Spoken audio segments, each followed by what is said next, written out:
India market invest মাইন্ডসেটে আপনাদের স্বাগত। যা চ্যানেল নতুন এসেছেন তাদের কোনো প্লিজ চ্যানেলটাকে সাবস্ক্রাইব করবেন, লাইক করবেন, বেল আইকনটা প্রেস করবেন, তার সাথে অল বাটনটা প্রেস করবেন, নোটিফিকেশনটা কিন্তু সঙ্গে সঙ্গে আপনাদের কাছে গিয়ে পৌঁছাবে। ফার্স্ট যে কোম্পানি নিয়ে আলোচনা করতে চলেছি সেই কোম্পানির নাম হচ্ছে ওয়ারি রিনিউয়েবল টেকনোলজি লিমিটেড। রিনিউয়েবল সেক্টরের কোম্পানিটা কিন্তু ভালো কাজ করছিল, একের পর এক অর্ডার পাচ্ছিল, যার জন্য কোম্পানিটা খুব ভালো রিটার্ন তার শেয়ার হোল্ডারদের বানিয়ে দিয়েছে। দেখুন, এখন দেখলে দেখা যাবে কোম্পানিটার মার্কেট ক্যাপ কত, 20,000 crore। তো বলতে পারেন একটা মিড ক্যাপ ক্যাটাগরির কোম্পানিতে পরিণত হয়েছে কোম্পানিটা। আমরা যদি 6 মাসে রিটার্ন দেখলে দেখা যাবে কোম্পানিটা 6 মাসে 270% রিটার্ন বানিয়ে দিয়েছে। কখন? যখন কোম্পানিটা তার হাই থেকে 31%, প্রায় 32% নিচে আছে। যদি স্যার নিচে না থাকতো তাহলে কিন্তু কোম্পানি আরও বেশি রিটার্নটা আমরা এখানে দেখতে পেতাম। তো অ্যাট ফার্স্ট বলি, কোম্পানিটার নিচে আসার পিছনে কারণ কি? দেখুন স্যার, কারণ হচ্ছে কোম্পানির বিজনেস ফিউচার ওরিয়েন্টেড বিজনেস করে, কন্টিনিউয়াসলি অর্ডার পাচ্ছিল, যার জন্য কোম্পানিটা ভালো রিটার্ন বানিয়েছে। দেখুন, আমরা যদি 1 বছরে দেখি 624%, আমরা যদি 5 বছরে দেখলে দেখা যাবে কোম্পানিটা 5 বছরে 66,115% রিটার্ন দিয়েছে। ভাবতে পারছেন যে আপনার যত টাকা ইনভেস্টমেন্ট করতেন সেই টাকাটা 661 গুণ রিটার্ন বানিয়ে দিত। 661 গুণ। তো স্যার এতটা দৌড়ানোর পিছনে কারণ কোম্পানিটার অর্ডার, একের পর এক অর্ডার কোম্পানিটা পেয়েছে, যার জন্য কোম্পানিটা এত দৌড়েছে। তো স্যার এবার প্রবলেমটা কোথায় বলুন তো? কোম্পানিটা এত অর্ডার পেয়েছে, এখন যে কোম্পানিটা তার থেকে বেশি অর্ডার পেতে হবে বা তার থেকে বড় বড় অর্ডার পেতে হবে। কেন? কারণ তার যে প্রফিটেবিলিটি, সেই রেশিওটা ঠিক রাখতে গেলে তাকে কিন্তু অর্ডার পেতেই হবে। এই জায়গাটায় কিন্তু কোম্পানিটার প্রবলেমটা দাঁড়িয়েছে। মানে স্যার, মানে এটাই, কোম্পানি যদি অর্ডার ঠিকঠাক না পায় তাহলে ইয়ার অন ইয়ার বেসিস বা কোয়ার্টার অন কোয়ার্টার বেসিস কোম্পানির প্রফিটেবিলিটি ঠিকঠাক থাকবে না বা বাড়বে না। আর যদি না বাড়ে তাহলে কিন্তু মার্কেট তাকে পানিশ দেয় মানে নিচে আসবে কোম্পানিটা। সেটাই কিন্তু দেখা গেছে। কারণ লাস্ট অর্থাৎ Q4-এর রেজাল্ট যে কোম্পানিটা দেখিয়েছিল সেখানে ইয়ারলি ভালো করলেও কোম্পানি কিন্তু কোয়ার্টারলি খুব একটা ভালো করেনি, যার জন্য এই কোম্পানিটা সেই Q4-এর রেজাল্টের পর থেকে কন্টিনিউয়াসলি নিচে এসছে। তাই বলে কোম্পানি খারাপ হয়ে গেছে? একদম নয় স্যার। কোম্পানি রিনিউয়াল সেক্টর নিয়ে কাজ করছে, ফিউচার ওরিয়েন্টেড বিজনেস নিয়ে কাজ করছে। হয়তো একটা দুটো কোয়ার্টার এরকম হতে পারে।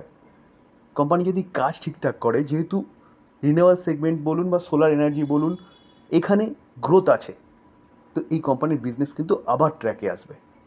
তো নিচে এসছে মানে স্যার বাই করার অপরচুনিটি খুঁজতে হবে।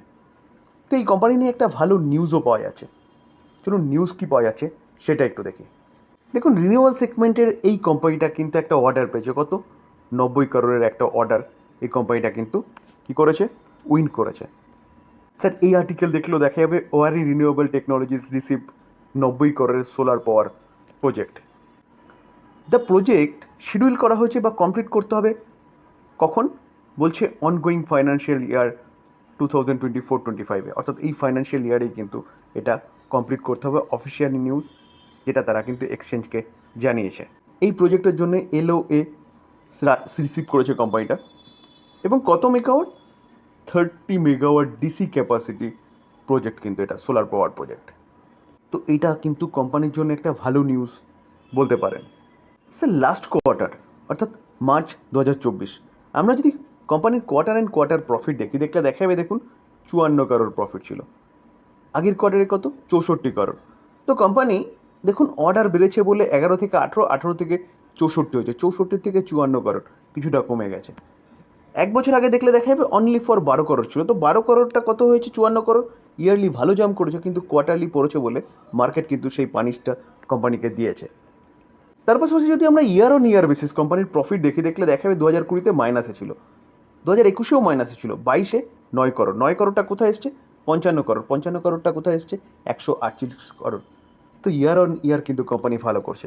যেটা ফার্স্টেই বললাম, যেই কোম্পানিগুলোর এখন প্রবলেম কী দাঁড়িয়েছে, একটা সময় এত অর্ডার পেয়েছে, এখন যদি অর্ডার ঠিকঠাক না পায় কোম্পানিগুলো কিন্তু প্রফিটটা ঠিকঠাক রাখতে পারবে না।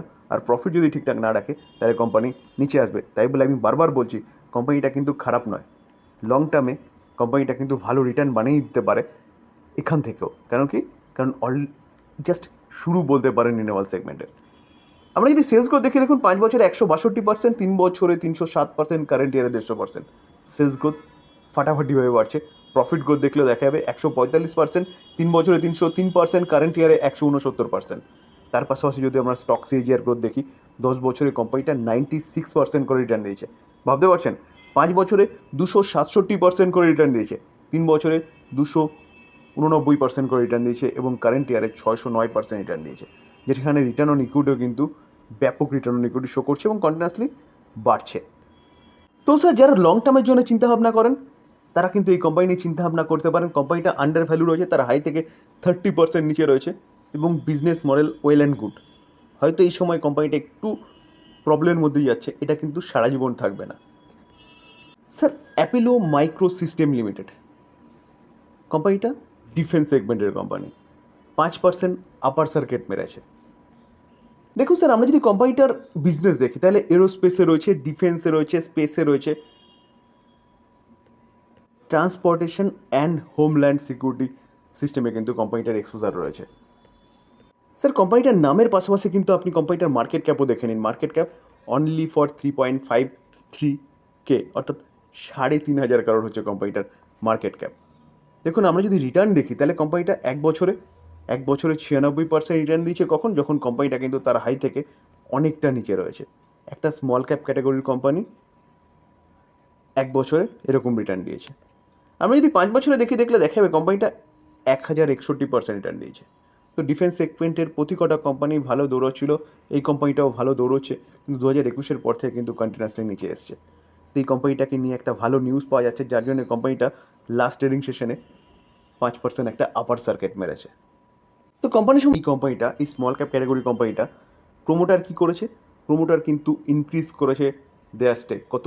1.91% ইন Q1-এ। এটা কিন্তু একটা ব্যাপক বড় নিউজ। প্রোমোটার কখন স্টক বাই করে, নিজের স্টক, বা কখন সেল করে? যখন কোম্পানির খারাপ অবস্থা থাকে বা কোম্পানি ওখান থেকে আর রিকভারি করতে পারবে না, তো তখন প্রোমোটার কী করে? তার কোম্পানি বিক্রি করে দিয়ে, বা কোম্পানির স্টেক বিক্রি করে দিয়ে সে হালকা করতে থাকে। আর কখন বাই করে? যখন প্রোমোটার কনফিডেন্স থাকে যে তার স্টেক এখান থেকে আরও ভালো করবে বা তার কোম্পানি এখান থেকে আরও ভালো করবে। তো একটা ব্যাপক পরিমাণ স্টেক কিন্তু প্রোমোটার বাই করেছে, 1.91%, প্রায় 2%-এর কাছাকাছি স্টেক কিন্তু বাই করেছে।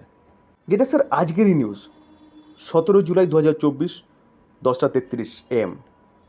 তার পাশাপাশি দেখলে দেখা যাবে কোম্পানিটা কিন্তু ইন্ডিয়ান আর্মি থেকে অর্ডারও পেয়েছে, make 2 project from Indian army. দেখুন, এই আর্টিকেল দেখলেও দেখা যাবে যে কোম্পানিটা আপার সাইড মারার পিছনে কারণ কি? কারণ হচ্ছে company announce that it has been awarded a project by the Indian army. দেখুন, এই আর্টিকেল দেখলেও বুঝতে পারবেন, in an exchange filing Apollo micro system said we are place to inform you that Apollo micro system limited is shortlisted keeping in view the capability, কিসের জন্য? Mark 2 project by the Indian army. যেখানে কোম্পানিটা কী করতে চলেছে? দেখুন, কোম্পানিটা কিন্তু drone system তৈরি করতে চলেছে। এখানে কোম্পানিটা vessel mountain counter swamp drone system, যেটাকে আমরা শর্ট ফর্মে যদি বলি তাহলে VMCSDS সিস্টেম, কিন্তু এর থেকে এই অর্ডারটা কোম্পানিটা পেয়েছে আন্ডার দ্য মার্ক 2 ক্যাটাগরির। তো স্যার, এই কোম্পানিটাকে নিয়ে কিন্তু পরপর দুটো ভালো নিউজ পাওয়া গেছে। তো এই কোম্পানিটা কিন্তু চাইলে রাডারে রাখতে পারেন। আবারও দেখিয়ে নেব যে কোম্পানিটার মার্কেট ক্যাপ অনলি 3,500 কারোর। তো সেই জায়গায় দাঁড়িয়ে স্মল ক্যাপ ক্যাটাগরির কোম্পানি একের পর এক অর্ডার পাচ্ছে, ভালো পারফরমেন্স করছে, রাডারে রাখতে পারেন কোম্পানিটা। স্যার, জাস্ট ডায়াল কোম্পানিটাকে দেখলে দেখা যাবে লাস্ট ট্রেডিং সেশনে 1.5%-এর কাছাকাছি একটা ডাউন সাইড মুভমেন্ট দেখিয়েছে। তো এই কোম্পানির রেজাল্ট কিন্তু গতকাল ডিক্লেয়ার হয়েছিল একটু নাইটের দিকে। তো চলুন আমরা দেখে নিই কোম্পানির রেজাল্ট কীরকম করেছে। আমরা কোম্পানির রেজাল্টে চলে এসেছি। রুপিস কী আছে? রুপিস ইন মিলিয়নে রয়েছে। সিকোয়েন্স দেখে নেবো। সিকোয়েন্স কী আছে? 30 জুন 23, 31 মার্চ 24, 30 জুন 24। সিকোয়েন্স একদম ঠিকঠাক আছে। এবার আমরা কোম্পানির টোটাল ইনকামে চলে যাব। তো টোটাল ইনকাম দেখলে দেখা যাবে কোম্পানি এক বছর আগে 3,283, আগের কোয়ার্টারে 3615, এই কোয়ার্টারে 3674। ইনকাম ইয়ারলি ভালো করলেও কোয়ার্টারলি ফ্ল্যাটিশ বেড়েছে বলতে পারেন। এবার যদি আমরা কোম্পানির খরচা দেখি তাহলে টোটাল এক্সপেন্সেস দেখলে দেখা যাবে, দেখুন কোম্পানি এক বছর আগে 2222 করোড়, আগের কোয়ার্টার 2142, 2135, এটা কিন্তু ভালো হয়েছে। যেখানে কোম্পানির ইনকাম ইয়ারলি কোয়ার্টারলি বেড়েছে, সেখানে কোম্পানির খরচা কিন্তু ইয়ারলি এবং কোয়ার্টারলি অনেকটাই কমেছে, যেটা কিন্তু প্রফিটে ভালো দেখা যাবে। আমরা যদি কোম্পানির প্রফিট বিফোর ট্যাক্স দেখি, দেখলে দেখা যাবে, দেখুন প্রফিট বিফোর ট্যাক্স কি বলছে, 1061, 1473, 1538। যেহেতু কোম্পানি খরচাটাকে কন্ট্রোল করেছে, তার জন্য তার প্রফিটটা কিন্তু ভালো সে দেখাচ্ছে। ইয়ারলি এবং কোয়ার্টারলি যথেষ্ট ভালো পারফরমেন্স করেছে। এবার ট্যাক্স এবং অ্যাডজাস্টমেন্ট সব কিছু বাদ দিয়ে পরে কোম্পানির net profit for the period. তো net profit for the period দেখলে দেখা যাবে কোম্পানি এক বছর আগে 834, আগের কোয়ার্টারে 1156, এই কোয়ার্টারে 1412। তো কোম্পানির যে প্রফিট, সেই প্রফিট ইয়ারলি 834টা 1400 হয়েছে, ব্যাপক জাম্প করেছে। 1156টাও কিন্তু 1412 হয়েছে, কোয়ার্টারলিও ভালো জাম্প করেছে। তাহলে বলতে পারেন কোম্পানির রেজাল্ট কিন্তু ফাটাফাটি হয়েছে। যেখানে আমরা ইপিএস দেখলেও বুঝতে পারবো, প্রায় 9.84, প্রায় 10, 13.60, 16.60 ইপিএস ইয়ারলি কোয়ার্টারলি ভালোই জাম্প করেছে। স্যার কোম্পানিটা কিন্তু রেজাল্ট ফাটাফাটি করেছে। তো আগামীকাল এই কোম্পানিটা কিন্তু আপনি রাডারে রাখতে পারেন, ভালো একটা আপসাইড মুভমেন্ট কিন্তু কোম্পানিটা দেখাতে পারে। ফিউচার ওরিয়েন্টেড বিজনেস, কোম্পানিটা কিন্তু আপনি রাডারে রাখতে পারেন ইনভেস্টমেন্ট পারপাস। দেখুন স্যার, ডিসক্লেমার দিয়ে রাখি, কোম্পানিগুলোর সম্বন্ধে ভালো নিউজ পাওয়া যাচ্ছে, তার জন্য কোম্পানিগুলো আলোচনা করলাম। এটাকে বাই সেল রেকমেন্ডেশন একদম নেবেন না, কারণ আমি বাই সেল রেকমেন্ডেশন দিই না। বাই করবেন বা ইনভেস্টমেন্ট করবেন টোটালি নিজের ডিসিশনে, বা আপনি আপনার ফাইন্যান্সিয়াল অ্যাডভাইজারের সাথে কিন্তু কথা বলে নেবেন।